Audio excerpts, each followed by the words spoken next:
نحمده ونصلي على رسوله الكريم أما بعد فأعوذ بالله من الشيطان الرجيم بسم الله الرحمن الرحيم فلا أقسم بمواقع النجوم وَإِنَّهُ لَقَسَمٌ لَّوْ تَعْلَمُونَ عَظِيمٌ إِنَّهُ لَقُرْآنٌ كَرِيمٌ فِي كِتَابٍ مَّكْنُونٍ لَّا يَمَسُّهُ إِلَّا الْمُطَهَّرُونَ تَنزِيلٌ مِّن رَّبِّ الْعَالَمِينَ أَفَبِهَذَا الْحَدِيثِ أَنتُم مُّدْهِنُونَ وَتَجْعَلُونَ رِزْقَكُمْ أَنَّكُمْ تُكَذِّبُونَ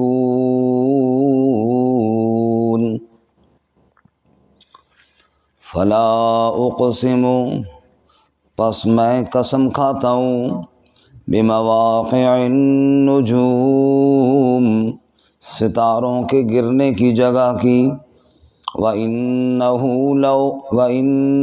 لَقَسَمٌ اور بے شک وہ ایسی قسم ہے لَوْ تَعْلَمُونَ عَظِيمٌ اگر تم جان لو تو بہت بڑی ہے إِنَّهُ لَقُرْآنٌ کریم بے شک وہ قرآن کریم ہے عزت والا قرآن ہے فی کتاب مکنون چھپی ہوئی کتاب میں لا یمسہ الا المطہرون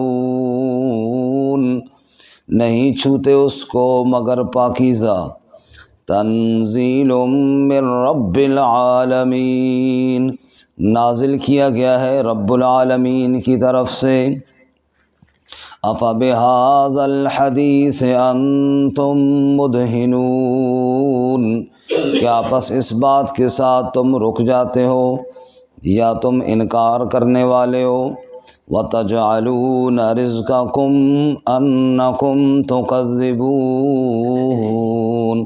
اور تم نے اپنا وظیفہ بنا لیا ہے رزق بنا لیا ہے کہ بے شک تم جھٹلاتے ہو سبحان ربک رب العزت عما یصفون وسلام علی المرسلین والحمد للہ رب العالمین اللہم صل علی محمد وعلی آل محمد کما صلیت علی ابراہیم وعلی آل ابراہیم انک حمید مجید اللہم بارک علی محمد وعلی آل محمد کما بارکت علی ابراہیم وعلی آل ابراہیم انک حمید مجید معزز سامعین سورۃ الواقعہ کا آخری رکوع آیت نمبر 75 سے لے کر 82 تک تلاوت کی ہیں اللہ رب العزت ان آیات کے مطابق صحیح بیان کی توفیق عطا فرمائے اور ہمیں قرآن و سنت پر عمل کرنے کی توفیق عطا فرمائے اس سورہ مبارکہ میں 3 جماعتوں کا ذکر ہوا نمبر 1 السابقون نمبر 2 اصحاب الیمین اور نمبر 3 اصحاب الشمال 2 گروہ جنتی تھے ایک اعلیٰ درجے والے السابقون دوسرے ان سے کم درجے والے لیکن بڑی شان والے اصحاب الیمین جن کو دائیں ہاتھ میں اعمال نامے ملیں گے اور تیسرے اصحاب الشمال یعنی دوزخ میں جانے والے اللہ ہماری حفاظت فرمائے اس کے بعد اللہ تعالیٰ نے عقلی دلائل ارشاد فرمائے پہلی دلیل نطفے سے انسان کو بنانے والا اللہ ہے دوسری دلیل زمین سے فصلیں اگانے والا اللہ تعالیٰ ہے تیسری دلیل بادلوں سے پانی برسانے والا اللہ تعالیٰ ہے اور چوتھی دلیل آگ کو پیدا کرنے والا اللہ تعالی ہے۔ آج کے سبق میں صداقت قرآن مجید کا بیان ہے، کیونکہ یہ ساری باتیں بتائی گئی قرآن مقدس کے اندر ہیں۔ قرآن کریم کے اوپر جتنا یقین ہوگا اتنا ہی ان باتوں پر یقین ہوگا، اور جتنا قرآن کے ساتھ تعلق کمزور ہوگا اتنا ہی ان باتوں پر یقین بھی کمزور ہوگا۔ قرآن کی صداقت کے لیے اللہ تعالیٰ نے قسم کھائی۔ آپ اندازہ فرمائیں کہ اللہ تعالیٰ قسم کھائے تو کتنی وزنی اور کتنی قیمتی بات ہے۔ میرا رب تو بغیر قسم کے بھی کہے تو اللہ کی بات سے بڑھ کر سچی بات کس کی ہو سکتی ہے؟ ومن اصدق من اللہ قیلا، رب سے سچا قول اور کس کا ہو سکتا ہے؟ قرآن کی صداقت کے لیے یہی بات بہت بڑی ہے کہ یہ میرے رب کا کلام ہے۔ یہ کس کا کلام ہے؟ اللہ تعالیٰ کا کلام ہے۔ بہرحال اللہ تعالیٰ نے قسم کھائی ستاروں کی گرنے کی جگہ کی۔ اس کا ایک مطلب تو یہ ہے کہ قیامت کا وقت جب آئے گا تو ستارے گریں گے، اور یہ بات قسم کھا کے اللہ نے سمجھائی کہ قرآن نے جو کہی ہے یہ سچ کہی ہے۔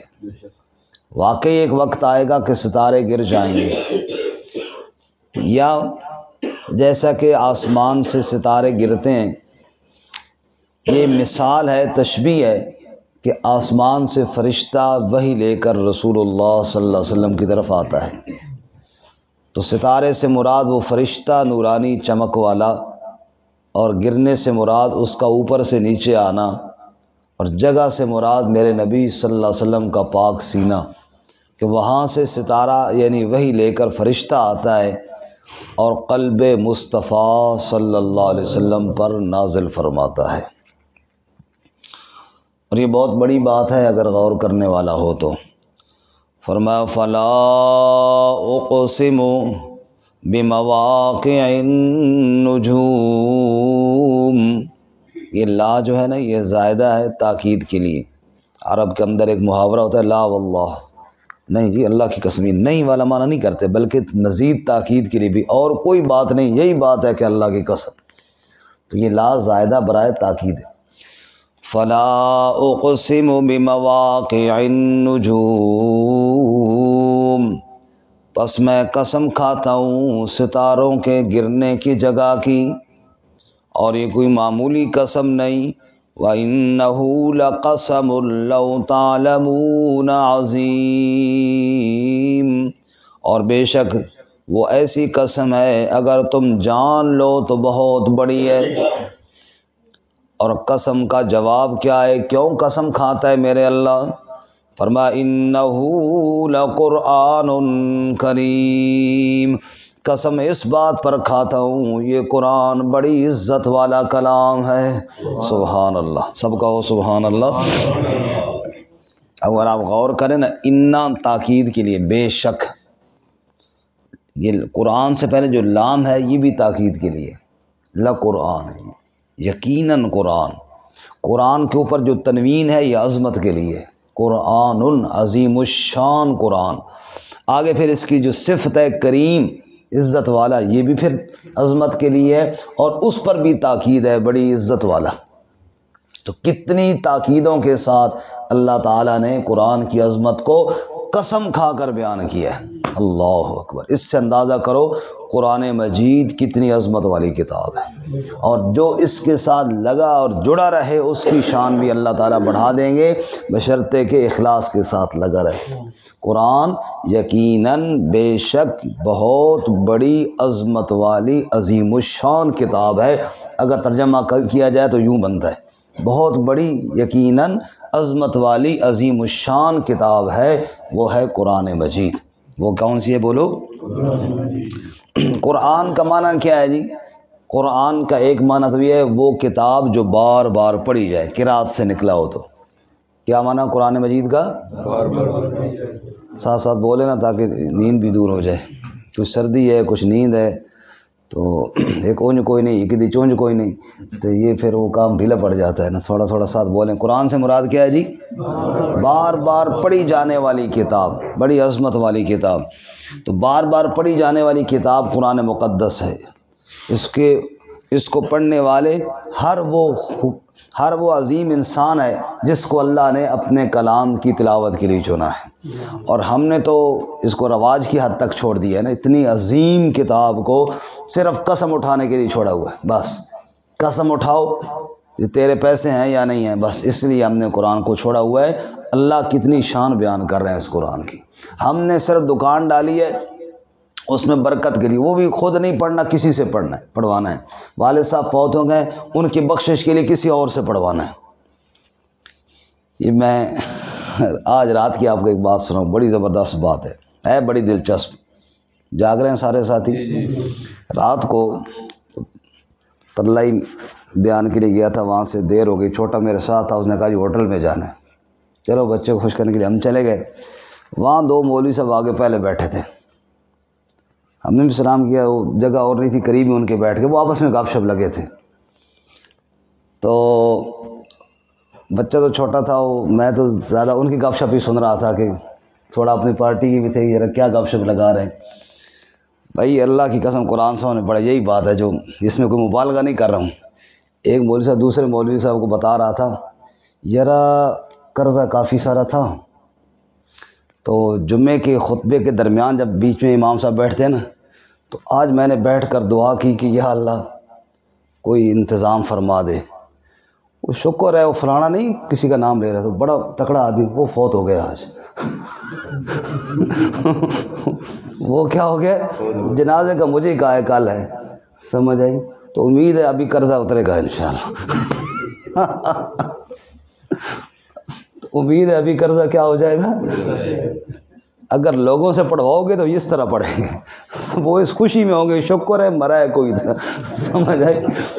شکر ہے مرا ہے کوئی تھا ساڑھے قرض، ان کو اپنے قرضے کی فکر ہے، ان کو تمہارے بابے کے ساتھ کیا لگے کہ وہ بخشا جائے یا جنت میں جائے یا جہنم میں جائے، ان کو اس سے کیا لگے، وہ اپنے چکر میں ہیں کہ شکر ہے مرا ہے، سمجھ آئی؟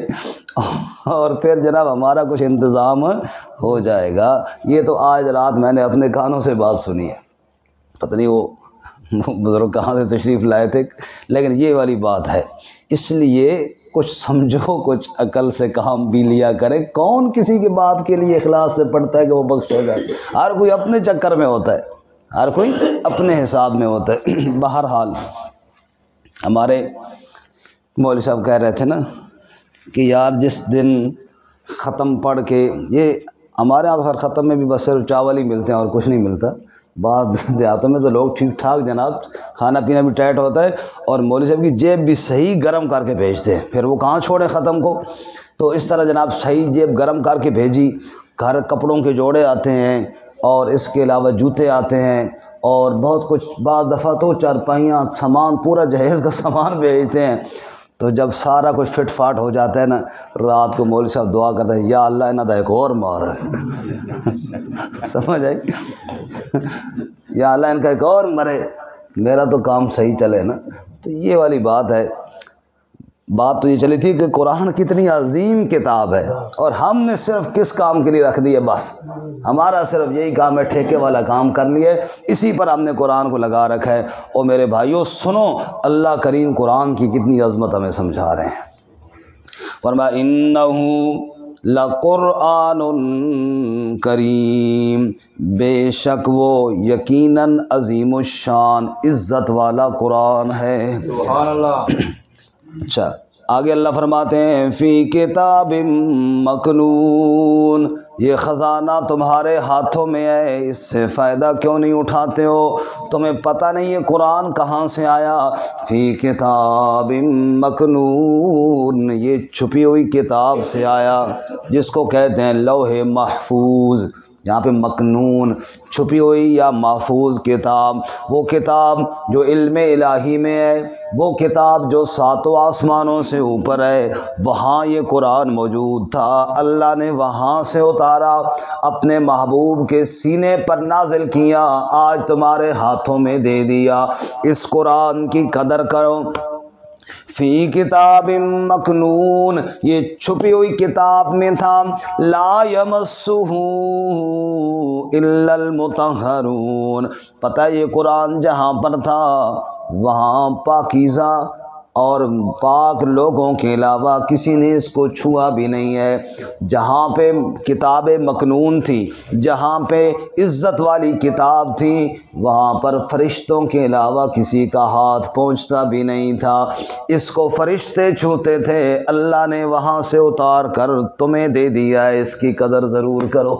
لا یمسہ الا المطہرون، فرشتے پاکیزہ جو حد سے اکبر اور حد سے اصغر، یعنی غسل کی حاجت ہو یا وضو کی حاجت ہو، فرشتے اس سے پاک ہیں۔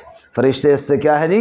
لا یمسہ الا المطہرون، پاکیزہ ہاتھ اللہ کی کتاب کو چھوتے تھے، اللہ نے وہاں سے نازل کیا، اللہ نے تمہارے ہاتھوں میں دے دیا ہے۔ اسی لیے یہاں پر علماء نے لکھا ہے اس آیت کی روشنی میں کہ قرآن کو بغیر وضو کے نہ چھو، کیونکہ پاکیزہ ہاتھ چھوتے ہیں قرآن مجید کو، بغیر وضو کے قرآن کو مت چھو۔ ہاں زبانی پڑھنا ہو تو وہ پڑھ سکتے ہیں، لیکن چھونا ہو، مس کرنا ہو، قرآن مجید کو ہاتھ لگانا ہو تو پھر بغیر وضو کے ہاتھ۔ اس لیے فقہاء نے پھر آگے لکھا ہے کہ یہ جو گتا ہے یہ تو قرآن مجید نہیں ہے، لیکن قرآن مجید کے ساتھ جڑا ہوا ہے، تو یہ بھی قرآن مجید کے حکم میں ہے، کیونکہ ہر وقت قرآن مجید کے ساتھ لگا ہوا ہے۔ بچے کو میں کہوں گا قرآن مجید لے آؤ تو وہ گتے سمیت ہی لے کر آئے گا، یہ نہیں کہ گتا الگ کر دے گا اور پھر جی قرآن مانگا ہے، ایسے نہیں ہے۔ تو یہ ہے تو گتا، لیکن قرآن مجید کے ساتھ جڑ گیا ہے، تو اللہ نے اس کو بھی عزت عطا فرمائی ہے۔ اس سے اندازہ کریں کہ وہ حافظ جس کے سینے میں قرآن مجید ہے، ہر وقت اس کے سینے میں ہوتا ہے کہ نہیں ہوتا؟ ہوتا ہے۔ اس لیے اس کی بھی عزت قرآن کی وجہ سے کی جائے، اس کا بھی احترام قرآن کی وجہ سے کیا جائے۔ اللہ کریم فرماتے ہیں لا یمسہ الا المطہرون، یہ پاکیزہ ہاتھوں سے آیا ہوا کلام ہے، اس کی عزت کرو۔ جبرائیل لے کر آئے اور پاک محمد کے پاک سینے پہ نازل کیا صلی اللہ علیہ وسلم، آج میرے تیرے ہاتھوں میں آ گیا۔ رب کہتا ہے قدر کر اس کی، یہ عظیم قرآن ہے، یہ عظیم عظمت والی کتاب ہے، اور اس کی عظمت کے لیے یہی کافی ہے کہ تنزیل من رب العالمین، کہ نازل کیا گیا ہے یہ رب العالمین کی طرف سے۔ اتنا تو سوچو قرآن کو نازل کرنے والا کون ہے؟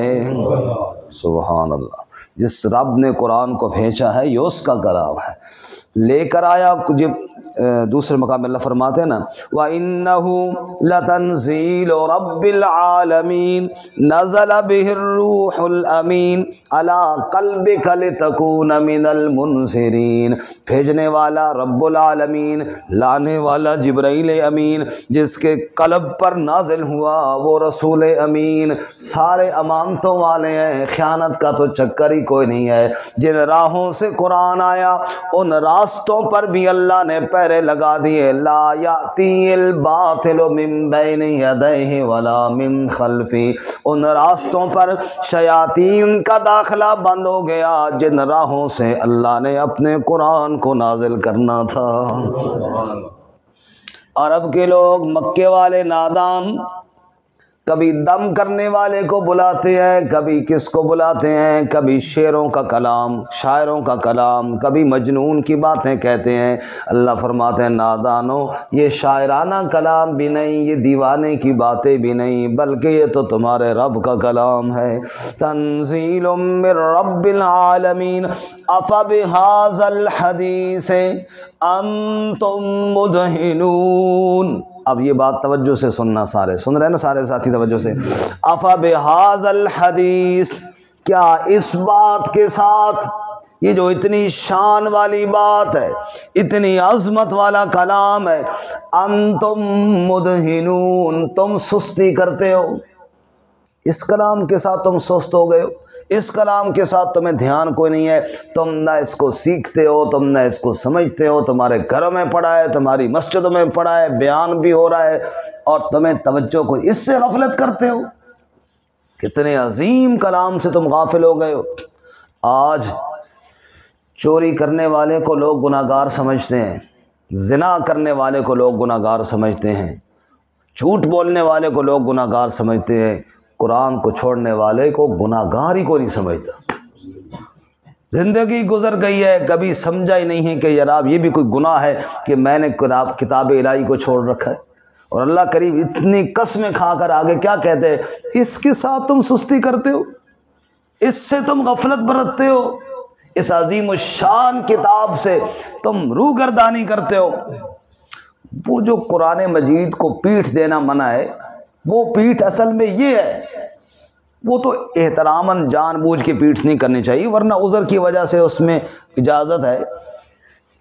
ظاہر ہے کوئی مسلمان کوئی جان بوجھ کے پیٹھ کے پیچھے نہیں پھینکتا نا قرآن مجید کو۔ اصل پیٹھ یہ ہے، قرآن مجید تمہارے پاس ہے، تم نے زندگی کے 60 سال گزار دیے ہیں، نصف صدی گزار دی ہے، اس آدھی صدی زندگی ملنے کے باوجود بھی تم نے قرآن سے غفلت کی ہے۔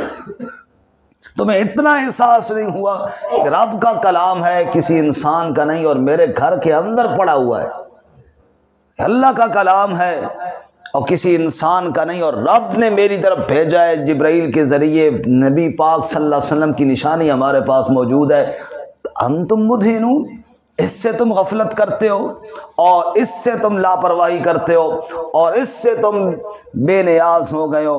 وَتَجْعَلُونَ رِزْقَكُمْ أَنَّكُمْ تُكَذِّبُونَ، اور تم نے اپنی روزی بنائی ہے کہ تم نے اس کو جھٹلانا ہے۔ جیسے صبح شام کھانا کھانا ہوتا ہے نا، کھانا کھائے بغیر بندہ نہیں رہ سکتا، بھئی کھانا تو کھانا ہی ہے، بھوک جو لگی ہے، ایسے ہی تم نے اپنا رزق اور اپنا کھانا بنایا ہے کہ تم نے قرآن کو جھٹلانا ہے۔ نعوذ باللہ من ذالک۔ تو اللہ تعالی ہمیں کتاب الہی کے ساتھ جڑا رہنے کی توفیق عطا فرمائے۔ یہ رب کا خاص کرم ہے ان لوگوں پر جو صبح اٹھ کر اللہ کی کتاب کو کھولتے ہیں، سیکھتے اور سمجھتے ہیں، اور بڑی بد نصیبی اور بڑی محرومی ہے ان لوگوں کے لیے جو اس کتاب سے محروم ہیں۔ قرآن مجید گھر میں ہو پھر بھی محروم ہے، قرآن مجید کی کلاس ہو پھر بھی محروم ہے۔ قرآن کی محرومی بڑی محرومی ہے، اور قرآن کے ساتھ جڑا رہنا بہت بڑی دولت ہے۔ اللہ ہم سب کو اور ہماری نسلوں کو بھی نصیب فرمائے۔ وآخر دعوانا